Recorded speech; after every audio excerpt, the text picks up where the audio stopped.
In a remote village tucked away in the African wilderness, a woman named Adana lived a life that was as enigmatic as it was sorrowful. Adana's beauty was legendary, her ebony skin glowing as if kissed by moonlight, and her eyes carrying an irresistible mystery that drew people in. But her beauty, which had once made her the darling of the village, now marked her as a figure of fear and suspicion. The villagers whispered about her in hushed tones, their gazes darting away whenever she passed. They avoided her, crossed the street to escape her presence, and warned their children to stay away. Adana, for her part, bore the weight of their rejection in silence. She had grown accustomed to the solitude, though it stung her deeply. The villagers' fear wasn't born out of prejudice or malice. It stemmed from the strange and chilling mystery that surrounded her. Every man who had courted her, captivated by her beauty and gentle nature, had disappeared without a trace. The first was Kichi, her childhood friend and first love. After him came Okuku, a confident traveler, Namdi, a charming merchant, and Chuka, a skilled hunter. Each one vanished, leaving behind only silence and unanswered questions. The villagers began to believe Adana was cursed, bewitched, or possessed by some malevolent spirit. Though no one accused her openly, the whispers grew louder, and her reputation as an unlucky, dangerous woman solidified. For Adana, these whispers were daggers, each one a painful reminder of the life she once had, and the love she could no longer hope to find. She withdrew further into herself, hiding her pain behind stoic smiles and avoiding the eyes of those who had once been her neighbors and friends. But Adana hadn't always been an outcast. Her childhood had been filled with laughter and joy, especially when she was with Kichi. They had grown up together, their bond as natural and unshakable as the river that flowed through their village. They played under the sun, climbed trees, and shared secrets. As they grew older, their friendship deepened into something more, a quiet, unspoken love. Kichi was the first to see Adana as more than a childhood companion. He admired her grace, her kindness, and the way her laughter could light up even the darkest day. For Adana, Kichi was her anchor, her safe place. Their love felt destined, a promise of a happy future. One fateful evening, as the sun dipped below the horizon, painting the river in shades of gold and crimson, Kichi and Adana sat together by the water. They spoke of dreams and laughed softly, their voices mingling with the gentle murmur of the river. Then, as if guided by instinct, Kichi took her hand and leaned in, pressing a soft, tentative kiss to her lips. But that moment of bliss was short-lived. The next morning, Kichi was gone.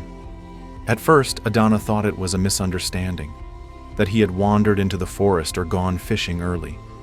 But as hours turned into days and search parties scoured the village and its surroundings, the truth became undeniable. Kichi had vanished without a trace.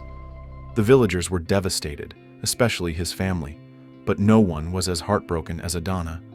She replayed their last moments together endlessly, searching for any sign that something had been wrong. Though no evidence pointed to Adana, the whispers began. The villagers speculated about curses and spirits, about how Kichi had been with Adana before he disappeared. Adana tried to dismiss the rumors, believing they would fade with time, but the fear and suspicion only grew. Then more men disappeared, Okuku, Namdi, and Chuka, each one vanishing after showing interest in her. The villagers' unease turned to quiet hostility. Adana became an outcast. The warmth and camaraderie she once knew were replaced by cold stares and fearful glances. She was haunted by the disappearances, guilt eating away at her even though she didn't understand what was happening. Was it truly a curse? Or was she simply the bearer of tragic misfortune? As the years passed, Adana buried her longing for love and companionship, resigning herself to a life of loneliness.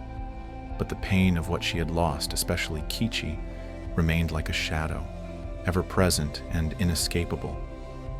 Years passed, and Adana's life settled into a bleak rhythm of isolation. The whispers about her never fully died, though the villagers had learned to keep their distance. She moved through her days with the quiet grace of someone who had long accepted her solitude, even if it weighed heavily on her soul. But just as the river that bordered the village ebbed and flowed, so too did fate have its own rhythm. One evening, a stranger arrived in the village, unknowingly stepping into the shadow of the mystery that surrounded Adana. His name was Obi, a traveler whose curiosity had carried him across many lands. His sharp eyes noticed the peculiar atmosphere of the village right away. People moved quickly, their gazes darting to avoid something or someone. It wasn't long before his attention was drawn to Adana. She stood alone in the marketplace, her face half hidden by a scarf, her posture distant yet dignified. There was something about her, a magnetic pull he couldn't explain. The villagers noticed his interest immediately. Whispers rose like a low hum, warnings murmured between neighbors. Yet, when Obi asked about her, no one gave him a clear answer. Instead, they urged him to keep his distance, muttering ominous things about curses and disappearances.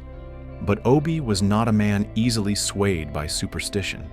His years on the road had taught him to trust his instincts, and his instincts told him that Adana was more than the shadow that seemed to follow her. "Hello," he said with a disarming smile, approaching her one evening as she walked through the market. "I'm new here, and you seem to be the only one not looking at me like I've grown an extra head." Adana blinked, surprised by his light-hearted tone. She wasn't used to strangers, or anyone for that matter, speaking to her. Her first instinct was to turn away, to warn him. But something in Obi's gaze made her pause. There was no fear there, no suspicion, only kindness and curiosity. "I'm Adana," she replied softly, her voice tinged with reluctance. "You shouldn't—" She trailed off, unsure of how to finish. How could she explain the curse, the disappearances? Obi, sensing her hesitation, didn't press her. Over the following days, he made a point to seek her out in the market. Their conversations were brief at first, but Adana found herself looking forward to his presence. Obi was charming, confident, and unshaken by the rumors that clung to her like shadows.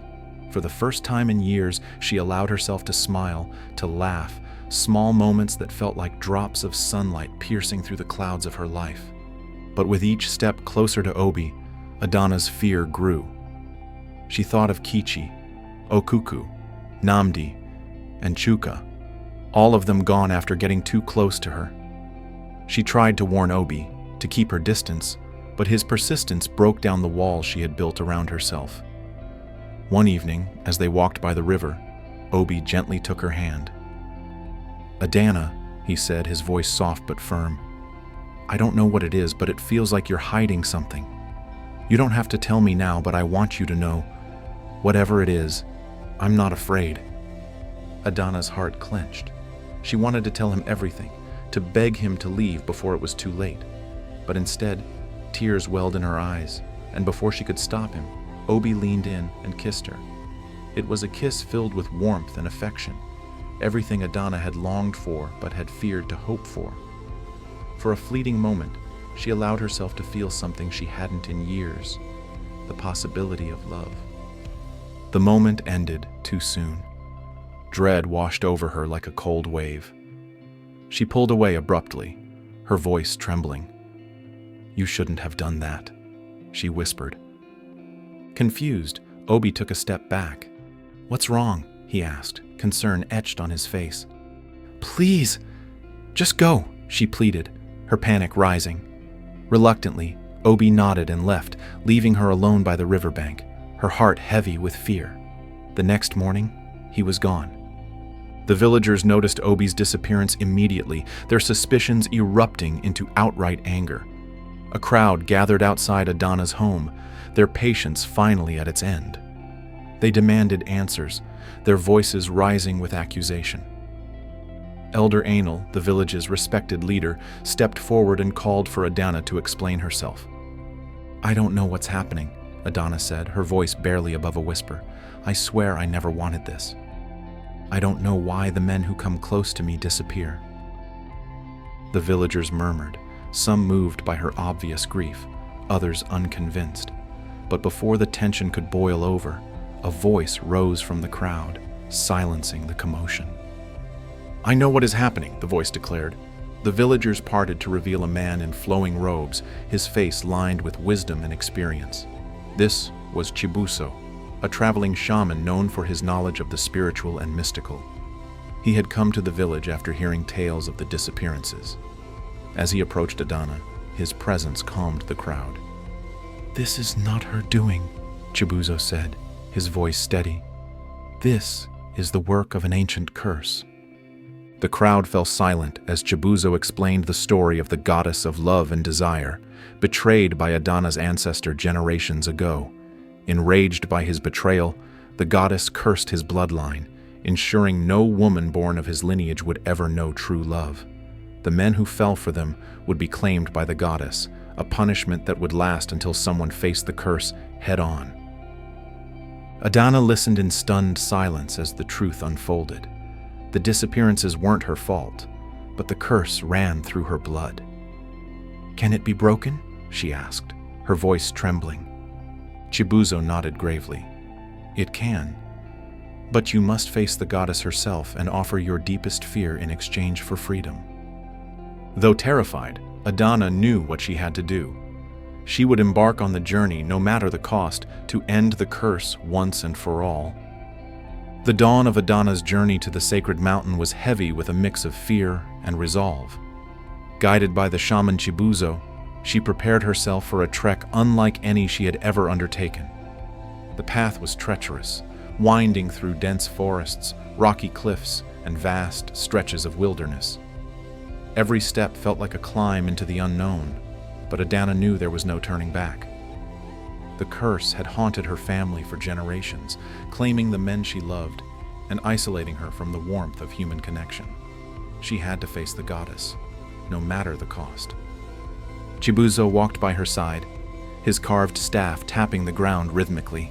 He offered her words of encouragement and tales of those who had sought to challenge the divine.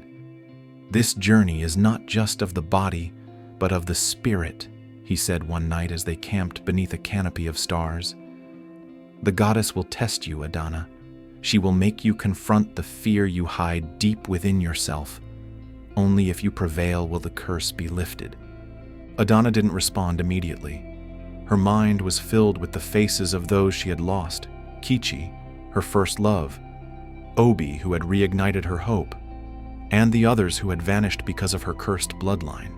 She wondered if she had the strength to face the goddess, let alone conquer the fear that had shaped her life. But she couldn't let herself falter. The burden she carried was not just hers. It was for her family, for the men she had loved, and for the life she wanted to reclaim. As they neared the mountain, the terrain grew harsher. The winds howled through narrow passes, and the air became thinner, forcing Adana to push herself harder with each step. Finally, they arrived at the mountain's base, its jagged peak piercing the sky. Chibuzo looked at her with a solemn expression. "This is where I must leave you. The goddess's domain is not for mortals like me to tread." Adana nodded, swallowing the lump of fear rising in her throat. She gripped the pendant Chibuzo had given her, a small token blessed to protect her on her journey. Alone, she began the ascent, each step feeling heavier than the last. The mountain seemed alive, the winds carrying faint whispers and shadows moving just beyond her vision. But she pressed on, determined to reach the summit. The summit was shrouded in moonlight, the air thick with a presence that made Adana's skin tingle. At the center of the mountaintop stood a stone altar, its surface shimmering as if infused with light. Adana stood before it, her breath shallow and her heart pounding. Then the air shifted, and the goddess appeared. Her form was both breathtakingly beautiful and terrifying, constantly shifting between a radiant woman and a towering, otherworldly figure. Her eyes burned with ancient sorrow and unyielding power as she gazed at Adana. "Why have you come, mortal?" the goddess asked, her voice echoing like thunder. Adana clenched her fists to keep her courage. "I have come to break the curse placed on my family," she said, her voice steady despite the fear gripping her. "I offer you my deepest fear in exchange for freedom." The goddess's eyes narrowed, and for a moment, the world seemed to stand still. "And what is your deepest fear?" she asked, her voice softening to a dangerous calm. Adana hesitated, the truth clawing at her. Finally, she spoke. "I fear being alone, unloved and forgotten. I fear that my life will never be more than this curse." The goddess studied her in silence, the weight of her gaze forcing Adana to her knees. "Love and pain are intertwined," the goddess said. "You cannot have one without the other. But if you are willing to face your fear, I will release you." The goddess extended a hand, and Adana felt a surge of energy, as if her very soul was being laid bare. Her fear, raw and unfiltered, rose to the surface, leaving her feeling vulnerable, but strangely light. The goddess nodded, and the air grew calm. "The curse is lifted," the goddess declared. "But remember, love is not without its trials. Your journey has only begun." As Adana descended the mountain, the weight she had carried for years seemed to ease. For the first time, she felt truly free. The journey back to the village was quieter, her mind still reeling from the encounter with the goddess. Chibuzo greeted her with a knowing smile when she returned to the base. "You faced her and survived," he said. "You are stronger than you know." When she arrived home, the village was different. The tension that had always hung in the air around her was gone. The villagers, who had once avoided her, now looked at her with something new: admiration, perhaps even respect. Though they didn't speak of the curse directly, their understanding was clear. Adana's heart, however, still ached for those she had lost. The memories of Kichi, Obi, and the others would always remain with her, scars of a time she could never forget. But for the first time in years, she allowed herself to hope. One day, as she walked through the marketplace, a kind stranger caught her eye. His smile stirred something in her heart, a flicker of warmth and possibility. Adana didn't know what the future held, but she was ready to embrace it. Free from the shadow of the curse, she was finally able to dream of a life filled with love, courage, and redemption.